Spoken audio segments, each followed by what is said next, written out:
America isn't a pure democracy where everyone votes on everything directly, or a representative democracy. The key word there is representative.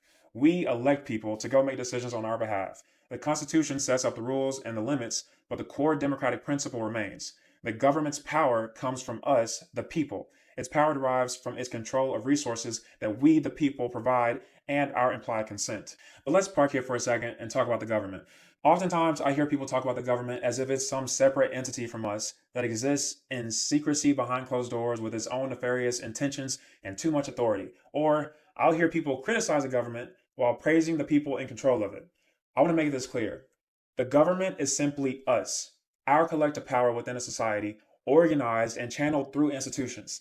Think of it like Thor's hammer. The hammer itself is incredibly powerful, but it can't do anything on its own. On its own, it's not good or bad. If you don't like something the government does or how it operates, that's fair. But blaming the hammer itself doesn't make any sense. Thor is the one deciding how it gets used. If you think that hammer is too big and you worry about Thor using it against you or your rights, that's a fair concern to have. But we have to realize two things. First, Thor is not going to willingly shave the hammer down and give you back some of your power. He loves his hammer. Two, Thor is just a normal person like you and me. This is a point that often gets lost on us, but our government and institutions are just other people. And everything we do as a country, all of the decisions that we make, the rules we live by, are all just made up by other regular people like you and me who fall off of bikes and who cheat at golf. The institutions that seem so important and opaque are all just groups of other normal people we delegate our power to.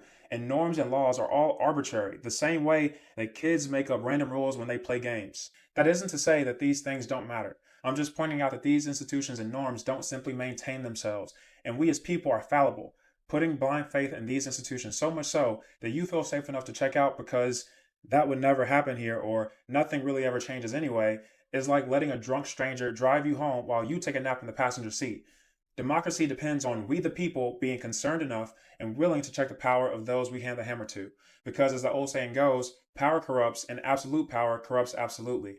Malcolm X said that power never takes a step back, only in the face of more power. And that's what democracy is supposed to be, a mechanism for organizing our collective power so that we can control our shared environment instead of having it controlled for us. And in our current system, that mechanism is characterized by getting to choose Thor or someone else to control government using our tiny little pocket hammers called votes.